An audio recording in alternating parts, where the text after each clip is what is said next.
नमस्कार, मैं डॉक्टर राकेश कुमार शर्मा, सहायक आचार्य।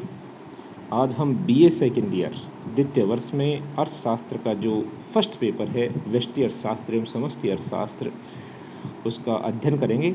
तो व्यष्टि अर्थशास्त्र का अध्ययन हम पहले कर चुके हैं। आज हम समष्टि अर्थशास्त्र को लेंगे। समष्टि अर्थशास्त्र क्या है? तो ये मैं पहले ही बता चुका हूँ कि व्यष्टि और समष्टि ये दो भागों में बांटने का कार्य रैगनर फ्रिश द्वारा किया गया था।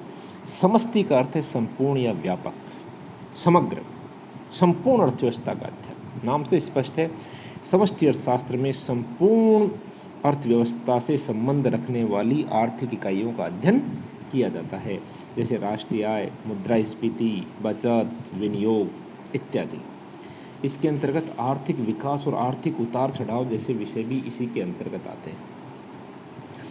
और इसके अतिरिक्त इसमें बैंकों, वित्तीय संस्थाओं तथा सरकारी संस्थाओं के आर्थिक कार्यकलापों और आर्थिक नियोजन का अध्ययन भी इसी में किया जाता है। सभी संपूर्ण अर्थव्यवस्था से संबंध रखने वाले विषय जैसे मुद्रास्फीति, बेरोजगारी, आर्थिक वृद्धि का अध्ययन भी इसी में किया जाता है। समष्टि अर्थशास्त्र संपूर्ण अर्थव्यवस्था से संबंध रखने वाली आर्थिक इकाइयों का अध्ययन इसी के तहत है। और अब हम इसके बाद देखेंगे कि समष्टि अर्थशास्त्र के सिद्धांत क्या है। समष्टि अर्थशास्त्र के सिद्धांत हैं आय व रोजगार का सिद्धांत। आय व रोजगार का सिद्धांत, इसके दो भाग हैं, उपभोग और विनियोग। किस प्रकार से इसके अंतर्गत राष्ट्र जो आय है वो राष्ट्रीय आय का अध्ययन है और रोजगार है वो पूर्ण रोजगार का अध्ययन है। तो राष्ट्रीय आय और रोजगार को बढ़ाने में उपभोग का सिद्धांत, विनियोग का सिद्धांत, बचत का सिद्धांत, गुणांक, त्वरक आदि का अध्ययन समष्टि अर्थशास्त्र के अंतर्गत किया जाता है, जिसको कि अपन इसमें पढ़ेंगे। फाइनल ईयर की मेन की बुक है। और दूसरा है सामान्य कीमत स्तर का सिद्धांत। सामान्य कीमत स्तर में वस्तुओं की कीमतें नहीं है, सामान्य कीमत स्तर में है संपूर्ण अर्थव्यवस्था से संबंध रखने वाली कीमतें।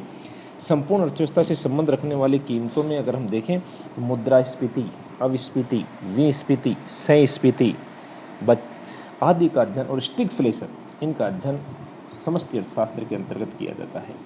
तीसरा है आर्थिक विकास का सिद्धांत। व्यष्टि अर्थशास्त्र में जहाँ आप एक व्यक्ति के आर्थिक कल्याण का सिद्धांत का अध्ययन करते हैं, वहीं अपन यहाँ पर समष्टि अर्थशास्त्र में संपूर्ण अर्थव्यवस्था से संबंध रखने वाली आर्थिक क्रियाकलाप, आर्थिक विकास और आर्थिक नियोजन का अध्ययन इसी के अंतर्गत किया जाता है। और अंतिम जो सिद्धांत वो है वितरण का समष्टिगत सिद्धांत। वहाँ पर प्रत्येक साधन का वितरण था कि भूमि को मजदूरी दी जाती थी, भूमि को लगान दिया जाता था, श्रम को मजदूरी दी जाती थी, पूंजी को ब्याज दिया जाता था तथा उद्यमकर्ता को लाभ दिया जाता था। यहाँ पर मजदूरी का सापेक्षिक अंश पूरे वितरण में कितना है, संपूर्ण अर्थव्यवस्था, राष्ट्रीय आय के वितरण में मजदूरी का अंश क्या है, राष्ट्रीय आय के वितरण में लाभ का अंश क्या है, राष्ट्रीय आय के वितरण में ब्याज का अंश क्या है, इन सब चीज़ों का अध्ययन समष्टि अर्थशास्त्र के अंतर्गत किया जाता है। और समष्टि अर्थशास्त्र के अध्ययन का महत्व कि यह समष्टि अर्थशास्त्र व्यष्टि अर्थशास्त्र के अध्ययन में उपयोगी है। सबसे पहली बात, जब अपन व्यक्ति की इकाइयों का अध्ययन करते हैं तो सभी व्यक्ति की इकाइयाँ मिलकर के समष्टि अर्थशास्त्र संपूर्ण अर्थव्यवस्था बन जाती है। इसलिए व्यष्टि अर्थशास्त्र और समष्टि अर्थशास्त्र एक दूसरे की कड़ियाँ हैं। व्यष्टि अर्थशास्त्र व्यक्ति की इकाइयों का अध्ययन, और जब संपूर्ण व्यक्ति की इकाइयों का अध्ययन तो संपूर्ण अर्थव्यवस्था का अध्ययन बन जाता है। व्यक्ति की इकाइयों के अध्ययन के बिना समष्टि अर्थशास्त्र अधूरा, और समष्टि अर्थशास्त्र के अध्ययन के बिना व्यक्तिगत इकाइयों के अध्ययन से कोई निष्कर्ष निकालना संभव नहीं हो पाता।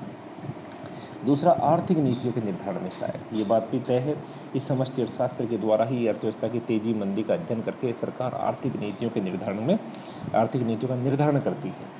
और उसी के द्वारा जो नेक्स्ट है आर्थिक विकास भी इसी के द्वारा तय किया जाता है कि किस प्रकार से अर्थव्यवस्था को संतुलित आर्थिक विकास की तरफ लेके जाना है।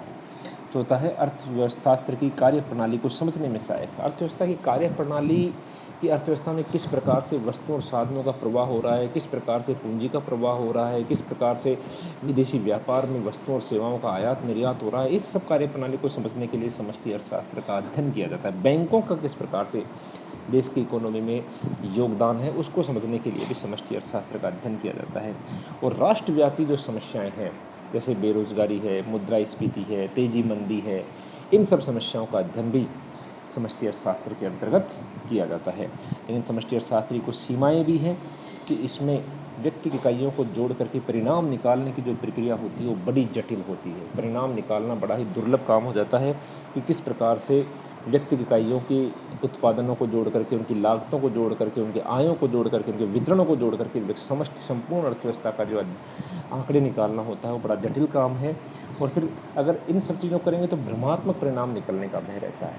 किसी एक इकाई में क्या हो रहा है ये सब डेटा वास्तविक रूप से मिलना बड़ा टेढ़ा काम है और उससे भ्रमात्मक परिणाम निकले जाने का भय रहता है। और इकाइयाँ आंकड़े इतने विशाल हो जाते हैं कि उनको आवश्यकता अनुसार परिवर्तित करने में भी बहुत अधिक कठिनाई का सामना करना पड़ता है। परंतु व्यष्टि और समष्टि अर्थशास्त्र एक दूसरे के पूरक के रूप में काम करते हैं। व्यक्ति की इकाइयों का अध्ययन व्यष्टि अर्थशास्त्र में किया जाता है और संपूर्ण इकाई अर्थव्यवस्था का अध्ययन समष्टि अर्थशास्त्र के रूप में किया जाता है। दोनों एक दूसरे के लिए बहुत ही सहायक हैं, एक दूसरे के बिना इनका अध्ययन अधूरा है। सैमुअल्सन और नोडाउस ने कहा है कि व्यष्टि अर्थशास्त्र और समष्टि अर्थशास्त्र में कोई विरोध नहीं है, दोनों आवश्यक हैं। यदि कि आप एक को समझते हैं, दूसरे को अनभिज्ञ रहते हैं, अपेक्षित करते हैं, तो आप वास्तव में ही अर्ध शिक्षित हैं। इसलिए दोनों का अध्ययन बहुत आवश्यक है। बहुत बहुत धन्यवाद।